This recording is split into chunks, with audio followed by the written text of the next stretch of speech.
حدیثوں میں ہے 25 صحابہ کرام سے یہ معراج کا واقعہ مختلف احادیث کی کتابوں میں ہے. تو اس کا انکار کرنے والا کافر تو نہیں ہے لیکن فاسق فاجر ضرور ہے. اور بعض علماء جو کہ تھوڑا سختی سے کام لیتے ہیں انہوں نے فرمایا چاہے یہ سفر ہو مسجد حرام سے لے کر مسجد اقصی تک کا یا وہ سفر ہو، دونوں کا انکار کرنے والا کافر ہے. بہرحال تو حضور پاک صلی اللہ علیہ وسلم کے بارے میں ہمارا ایمان ہے، ہمارا عقیدہ ہے کہ آپ صلی اللہ علیہ وسلم کو اللہ نے رات کے کچھ ہی حصے میں اتنا لمبا سفر کرایا. ایک اور بات بتا دیتا ہوں، اگلی جمعہ باقی تفصیل سے بتاؤں گا کہ معراج کے واقعے میں آپ نے کیا کیا چیزوں کو دیکھا، جنت جہنم، اور راستے میں کن کن پیغمبروں سے ملاقاتیں ہوئیں، کیا کیا باتیں ہوئی، یہ سب اگلی جمعہ انشاءاللہ بتاؤں گا. ابھی بس ایک اور پوائنٹ بتاتا ہوں. کیا ہے؟ حضور پاک صلی اللہ علیہ وسلم ام ہانی کے گھر میں آرام فرما رہے تھے. جبرائیل علیہ السلام وہاں آ گئے تھے، وہاں سے ان کو اٹھا کر مسجد اقصی نہیں لے گئے بلکہ وہاں سے اٹھا کر کہا گیا مسجد حرام چلیے، مسجد حرام تشریف لے جائیں کعبۃ اللہ کے پاس. وہاں سے ان کو حضور صلی اللہ علیہ وسلم کو آسمانوں پر لے جایا گیا.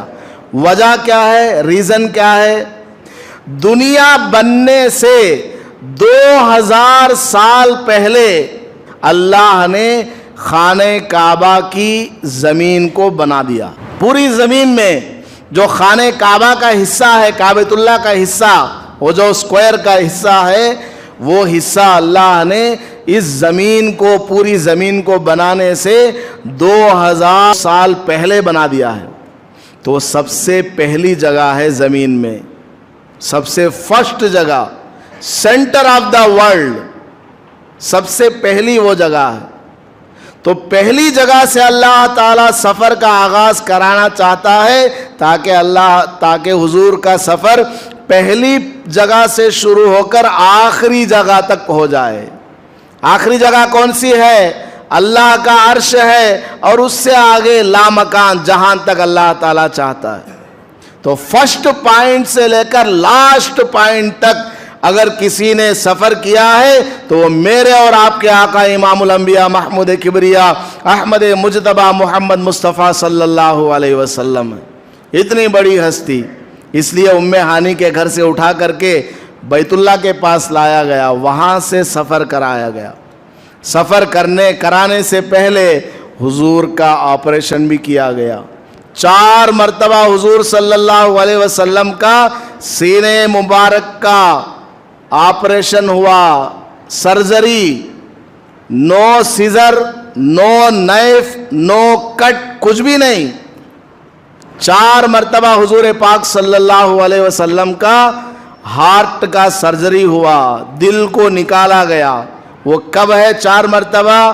وہ انشاءاللہ اگلی جمعہ کو بتاؤں گا. اور راستے میں کیا کیا عجیب و غریب واقعات پیش آئے، آپ نے کیسے کیسے مناظر کو دیکھا، مردوں کو جنت میں، عورتوں کو جنت میں، جہنم کے اندر مردوں کو عورتوں کو کس طرح دیکھا ہے، وہاں پر کیسے دکھایا گیا. اور یہ ساری کی ساری باتیں انشاءاللہ تفصیل سے جتنا ہو سکے اگلی جمعہ بیان کرنے کی کوشش کروں گا. بس اتنا ہمیں ایمان اور عقیدہ رکھنا ہے کہ حضور پاک صلی اللہ علیہ وسلم کا یہ معراج کا سفر حق ہے. یہ جو معراج کا سفر ہے بالکل حق سفر ہے، اس میں ذرہ برابر ہمارے دل میں کوئی شک یا شبہ نہیں ہے. قرآن کریم میں اس کا تذکرہ ہے اور احادیث کے اندر بھی اس کا تذکرہ ہے. ایک بات رہ گئی وہ بھی بتا دیتا ہوں، معراج کا یہ سفر کب پیش آیا؟ اکثر لوگوں کے درمیان جو مشہور ہے وہ کیا ہے؟ یہ جو رجب کا مہینہ چل رہا ہے، آج 13 تاریخ ہے تو 27 تاریخ کو یہ واقعہ پیش آیا. عام لوگوں میں یہی مشہور ہے، لیکن اس سفر کی تاریخ کا کسی کو پتہ نہیں. ایگزیکٹ کون سی تاریخ ہے؟ کیوں پتہ نہیں ہے؟ اس لیے پتہ نہیں ہے کہ اس رات میں کوئی عبادت نہیں ہے. اس رات کو کرنے والی اگر کوئی عبادت ہوتی تو صحابہ کے اندر یہ بات خوب پھیلتی کہ دیکھو بھائی فلاں تاریخ کو اتنے رکعت نماز پڑھنا ہے،